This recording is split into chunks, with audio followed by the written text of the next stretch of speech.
Assalamualaikum warahmatullahi wabarakatuh. Kami berasal dari kelompok 3 yang beranggotakan saya sama ya, saya Arya Sena Zikri Widodo, absen nomor 4. Saya Yudhisa Besar, absen 6. Saya DKI Provinsi nomor 4. Di sini kami akan menjelaskan tentang sistem pengisian. Oke, yang pertama adalah pengertian sistem pengisian. Sistem pengisian mobil adalah proses terjadi dari penghasil energi listrik ke sistem kelistrikan kendaraan. Nantinya akan bekerja sebagai sumber arus dan melakukan pengisian pada daya baterai yang habis. Yang kedua, pengisian bisa menghasilkan energi ketika mesin kendaraan dihidupkan. Hal ini disebabkan oleh sistem yang memanfaatkan putaran mesin menjadi sumber tenaga. Listrik yang diciptakan nantinya akan digunakan untuk menghidupkan beberapa bagian pada mobil.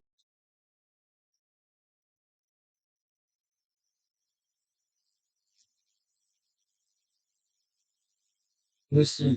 Yang kedua, fungsi sistem pengisian. Fungsi utama dari sistem pengisian atau charging system adalah menyediakan energi listrik untuk menghidupkan perlengkapan kelistrikan mobil dan mengisi baterai agar tetap terisi penuh. Syarat utama terjadinya pengisian atau charging bila tegangan keluaran lebih besar dari baterai dan sebaliknya, bila tegangan baterai sama dengan tegangan pengisian maka tidak terjadi pengisian. Nah, selanjutnya adalah komponen untuk sistem pengapaian. Yang pertama adalah generator. Generator adalah alat yang berfungsi mengubah energi mekanik menjadi listrik. Prinsip dasar generator adalah gerakan konduktor dalam medan magnet yang menghasilkan listrik, di mana garis gaya magnet dipotong oleh penghantar listrik yang bergerak akan timbul gaya gerak listrik atau tekanan induksi pada penghantar tersebut. Yang kedua adalah alternator.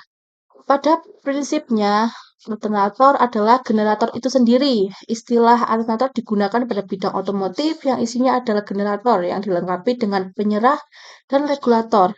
Alternator adalah bagian dari sistem pengisian kendaraan bermotor yang memiliki fungsi untuk mengubah energi mekanis menjadi listrik. Alternator adalah komponen mobil yang menghasilkan arus energi listrik bagi seluruh komponen kelistrikan sekaligus pengisian aki. Selanjutnya adalah baterai. Baterai digunakan sebagai sumber tenaga listrik yang dapat menyalurkan arus listrik untuk semua sistem kelistrikan mobil sebelum mobil tersebut dihidupkan. Ketika sistem pengisian diisi dengan alternator, baterai akan menyimpan arus listrik yang dihasilkan oleh alternator tersebut untuk nantinya digunakan ketika mobil dinyalakan. Baterai akan menyalurkan tenaga listrik ke seluruh komponen mesin mobil yang membutuhkan arus listrik. Selanjutnya adalah lampu kontrol pengisian. Lampu kontrol pengisian sebagai tanda bahwa pengisian berfungsi dengan baik atau tidak. Lampu indikator berperan penting dalam memberikan informasi kepada pengguna mengenai kondisi perangkat. Pengguna dapat dengan mudah mengidentifikasi apakah terdapat masalah atau apakah proses pengisian telah berhasil dilakukan. Yang terakhir adalah sikring sebagai pengaman sistem pengisian apabila terjadi kelebihan muatan listrik. Oke, jadi untuk sistem pengisian itu yang sebenarnya komponen yang paling penting adalah alternator. Alternator ini terdiri dari untuk bagian-bagian di dalamnya. Dari ini rumah bagian belakang. Nomor dua ini ada plat dudukan dioda. Diodanya sendiri ada dua. Ada dioda daya nomor tiga ini dan dioda arus medan nomor empat. Untuk nomor lima ini ada regulator elektronik. Terus nomor 6 ini ada stator atau bagian yang diam. Nomor 7 ada rotor atau bagian yang bergerak atau berputar. Untuk nomor 8 ini ada kipas sebagai pendingin bagian-bagian di dalam alternator. Nomor 9 ada puli sebagai tempat fan belt yang ini akan menggerakkan atau memutar bagian-bagian di dalam alternator tersebut. Nomor 10 ada rumah bagian depan atau untuk tempat baut atau mungkin menyambungkan dengan mesin.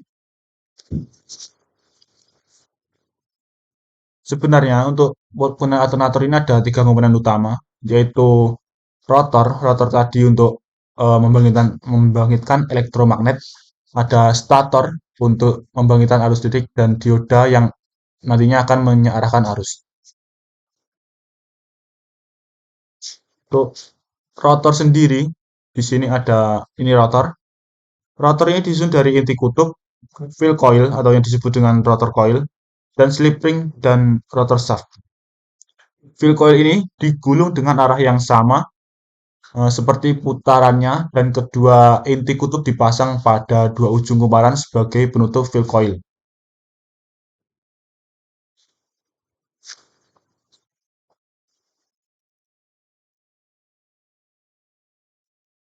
Lalu di sini ada stator. Stator ini terdiri dari stator core atau inti stator dan fill coil ini atau kumparan medan dan diikat oleh rumah bagian depan serta belakang agar ini tetap diam atau tidak bergerak itu. Untuk stator core bekerja sebagai saluran yang memungkinkan garis gaya magnet menyeberang dari pole core ke stator coil. Lalu untuk yang komponen penting satunya adalah dioda. Dioda berfungsi sebagai penyearah arus bolak-balik menjadi arus arah. Kan tadinya untuk hasil listrik dari kumparan atau dari perputaran ini adalah arus yang jenisnya bolak-balik. Sehingga dibutuhkan dioda untuk menyearahkan arus tersebut. Pada alternator, terdapat 3 buah dioda positif dan 3 buah dioda negatif.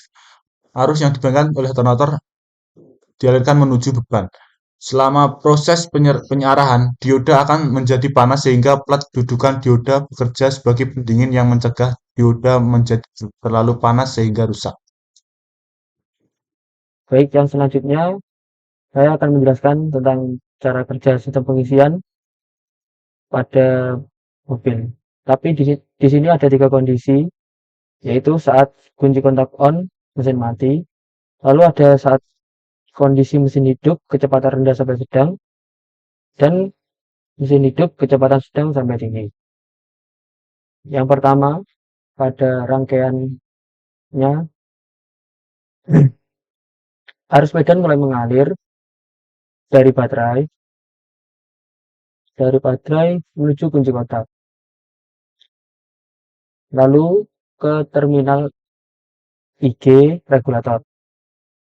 Setelah dari terminal IG regulator menuju ke titik kontak PL1, lalu ke titik kontak PL0, lalu ke terminal F regulator. Setelah ke terminal F regulator, arus akan menuju ke terminal F alternator, menuju sikat atau brush, menuju slip ring, menuju rotor coil, lalu menuju slip ring lagi ke brush, dan ke terminal E alternator. Setelah ke terminal E alternator, lalu menuju ke massa dan kumparan medan menjadi sebuah magnet. Arus lampu kontrol pengisian itu untuk arus medan yang mula-mula. Lalu pada saat arus kontrol pengisian, arus lampu mengalir dari baterai menuju ke kunci kontak. Setelah ke kunci kontak, lalu ke lampu kontrol pengisian, charger warning lamp ini, lalu ke terminal L regulator, menuju titik kontak P1 yang ada di sebelah sini. Setelah itu menuju ke terminal E regulator, lalu ke massa, dan lampu akan menyala. Itu tadi untuk kunci kontak on saat mesin mati. Lalu yang kedua, saat mesin hidup kecepatan rendah sampai sedang. Alternator lewat terminal B mengeluarkan energi listrik untuk pengisian baterai dari beban kelistrikan mobil, yaitu arus medan mengalir dari alternator ke kunci kontak, lalu menuju terminal IG yang ada di regulator, menuju ke kontak PL1, lalu ke kontak PL0. Setelah ke kontak PL0, arus akan menuju ke terminal F regulator, lalu ke terminal F alternator. Seperti pada saat kunci kontak on mesin mati, rangkaiannya sama, lalu dari terminal F alternator menuju brush, slip ring, rotor coil, menuju slip ring, brush, lalu menuju terminal E alternator, lalu massa. Tapi pada kondisi tegangan baterai sudah mencapai 14 volt, maka tegangan sinyal regulasi akan masuk ke kumparan regulator. Tegangan membuat medan magnet pada inti kumparan regulator. Tegangan yang mampu menarik kontak gerak P0 lepas dari kontak PL1. Bagian ini P0 akan dilepas saat tegangan lebih dari 14,4 volt. Lalu untuk yang kondisi ketiga, ada mesin hidup kecepatan sedang sampai tinggi. Pada saat kecepatan sedang sampai tinggi, pada tegangan tersebut kemagnetan pada inti kumparan menarik kontak gerak PL0 lebih jauh lagi hingga menempel pada titik kontak PL2. Akibatnya arus medan menjadi 0 dan tegangan keluaran alternator turun. Lalu kontak gerak PL0 lepas kembali, arus medan besar lagi, tegangan keluar naik lagi, kontak gerak PL0 menempel lagi pada PL2. Demikian seterusnya, terjadi putus hubung antara kontak gerak PL0 dengan kontak PL2, sehingga tegangan keluaran alternator tetap pada 14,4 volt sampai 14,8 volt. Kurang lebih seperti itu. Untuk selanjutnya saya akan menjelaskan beberapa cara perawatan pada sistem pengisian. Untuk yang pertama, sistem pengisian dilakukan perawatan dengan cara mengecek pada pengukuran pada sumber listriknya, yaitu baterai. Pengukuran pada baterai menggunakan amfometer. Terus selanjutnya, lakukan pemeriksaan pada seluruh komponen alternator. Yang pertama, dioda. Untuk pengukuran dioda, periksa hubungan antar sirkuit memakai multimeter. Yang kedua, bearing. Periksa dan pastikan bearing tidak menimbulkan suara pada saat pada saat awal running. Lalu untuk yang ketiga, brush. Untuk di brush, periksa ketinggian minimum dan bandingkan dengan spesifikasi. Jika melebihi standar, ganti yang baru. Lalu yang keempat, komponen rotor. Untuk komponen rotornya, periksa bahwa tidak ada kontinuitas antara slip ring dengan rotor core. Apabila ada, maka ganti dengan yang baru. Lalu yang ketiga, pengukuran pada cycling dan relay. Gunakan amfometer atau multimeter. Untuk selanjutnya, tes IC regulator. Di sini, saat terminal F dihubungkan singkat dengan massa, bila tegangan listrik naik, maka IC regulator rusak. Lalu bila tegangan tetap rendah, maka periksa komponen dan rangkaian sistem pengisian. Yang terakhir, tes arus pengisian menggunakan amfometer dan tes gunakan beban dan tanpa beban. Untuk yang selanjutnya, kerusakan atau gangguan atau gejala-gejala pada sistem pengisian. Yang pertama, pengisian rendah pada belt. Penyebabnya terlalu kendor dan retak atau aus.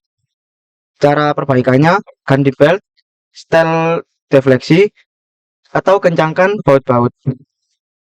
Lalu untuk yang kedua, pengisian rendah pada alternator. Pengisian rendah pada alternator disebabkan oleh kemampuan kinerja dioda menurun atau terjadi arus singkat, dioda terputus, adanya volator yang terbakar, membuat stator oil putus, brush kotor, lalu bisa juga terjadi soket kotor, terminal regulator berjamur. Cara perbaikannya yaitu dengan ganti dioda yang baru, ganti starter coil yang baru, ganti brush yang baru, dan bersihkan IC regulator. Untuk selanjutnya, gangguan pada baterai. Gangguan pada baterai ini disebabkan karena tegangan baterai kurang dari 12 volt, terjadi self discharging, sistem pengisian tidak bekerja, air acuh berkurang, di mana pada standarnya saat sistem pengisian aki berada atau menunjukkan 14, sekian volt pada standarnya. Lalu untuk selanjutnya, gangguan pada wiring. Penyebabnya pemasangan tidak sempurna, soket pecah, konektor longgar, pengisian terlalu tinggi. Cara perbaikannya, kencangkan soket, kencangkan konektor, bersihkan jika soket pas sudah rusak, maka ganti dengan yang baru. Untuk selanjutnya, pengisian terlalu tinggi pada IC regulator. Penyebabnya tegangan IC regulator terlalu tinggi pada alternator. Kelebihan tegangan yang masuk ada konsleting di dalamnya. Perbaikannya salah satunya cuma ya dengan ganti IC regulator tersebut. Lalu yang terakhir, tidak ada pengisian di alternator. Salah satu penyebabnya yaitu rotor dan stator putus, pres habis, dioda putus, atau bahkan IC regulator sudah putus atau rusak. Perbaikannya ganti seluruh komponen dengan yang baru. Sekian penjelasan dari kami. Bila ada kurangnya kami mohon maaf. Wassalamualaikum warahmatullahi wabarakatuh. Salim.